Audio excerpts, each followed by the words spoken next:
আজকে আমি একটু বিরিয়ানি বানাবো, সানডে আছে, মশলা কষাচ্ছি।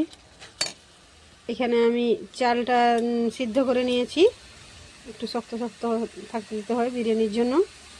এখানে 250 গ্রাম আমি চাল নিয়ে সিদ্ধ করে রেখে দিয়েছি। এখানে চিকেনগুলো আমি ধুয়ে রেখেছি, এগুলো এখন আমি কষিয়ে নেব। এই বড় বড় হলে একটু বিরিয়ানির জন্য ভালো করে বড় বড় সাইজ হলে একটু ঠিক হয়। এখানে একটু দই রেখেছি, একটু ঘি রেখেছি,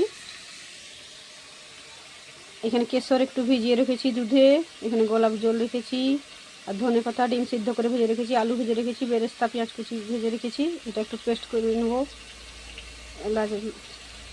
লঙ্কার চিনি একটু মশলা বানিয়ে নেব, বিরিয়ানি মশলাটার সঙ্গে আছেই।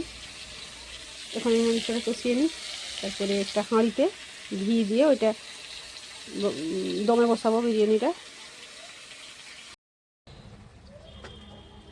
এই আমার দই দিয়ে চিকেন রেডি হয়ে গেছে। এখন আমি এখানে একটা লেবু দিয়ে নেব, ফ্লেভারটা খুব সুন্দর আসে। আধা লেবু দিয়ে দিয়েছি, দিয়ে মাখিয়ে নেব। হাফ সিদ্ধ রাইসটাকে মাখিয়ে নেব আমি লেবু দিয়ে। যেই হাঁড়িতে আমি চাল সিদ্ধ করেছিলাম ওইতে ঘি মাখিয়ে দিয়েছি, বুঝতে পারছি। আমি এখন ওইখানে একটু গ্রেভি চিকেন দিয়ে দেবো এখানে। আচ্ছা,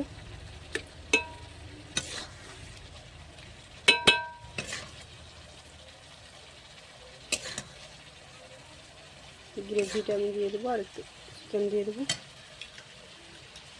ডিম দিয়ে দেবো, একটু আলু দিয়ে দেবো, একটু বেরেস্তা কুচি দিয়ে দেবো, ধনে পাতা দিয়ে দেবো, কেশর দিয়ে দুধ রেডি করে সব একটু দিয়ে দেবো। এটা থেতো করে রাখা মশলাটা আমি একটু দিয়ে দেবো এখানে। এখানে একটু গোলাপ জল দিয়ে দেবো।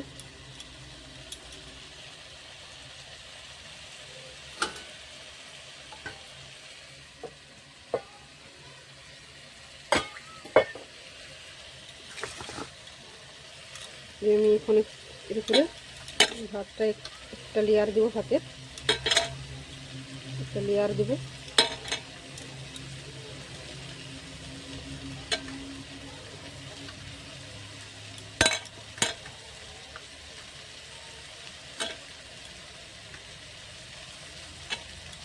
একটা লেয়ার হয়ে গেছে। এখন আমি আবার চিকেন আর গ্রেভিটা দিয়ে দেবো এখানে।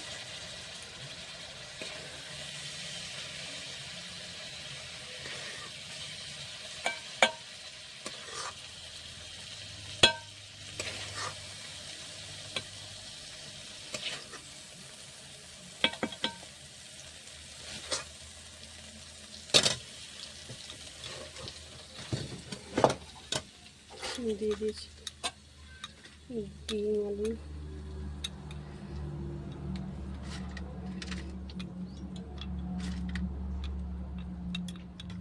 আবার এটার উপরে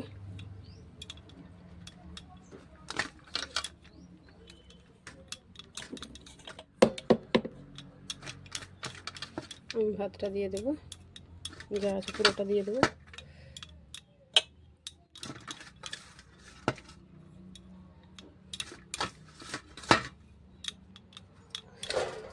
এই কেশরটা পুরোটা দিয়ে দেবো এখানে, বেরেস্তা, ধনে পাতা, থেতো করে রাখা মশলাটা দিয়ে দেবো। আর দিয়ে আমি কিছুটা ঘি এখন দিয়ে দেবো এখানে। ঘিটা একটু গরম করতে হবে আমাকে।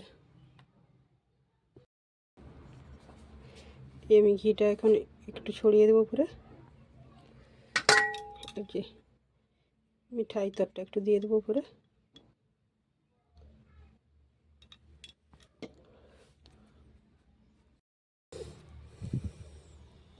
এই আমি দমে বসিয়ে দিয়েছি, 10 মিনিটের মতো বসিয়ে নেব, দিয়ে আবার কেমন হয়েছে আমি দেখাবো আপনাদেরকে। এই আমার বিরিয়ানি হয়ে রেডি হয়ে গেছে। আমার ছেলে এখন খাবে, আমার মেয়ে এখন রেডি হয়ে গেছে। বসে পড়ো পাপি, বসে পড়ো। মা খুব সুন্দর হয়েছে।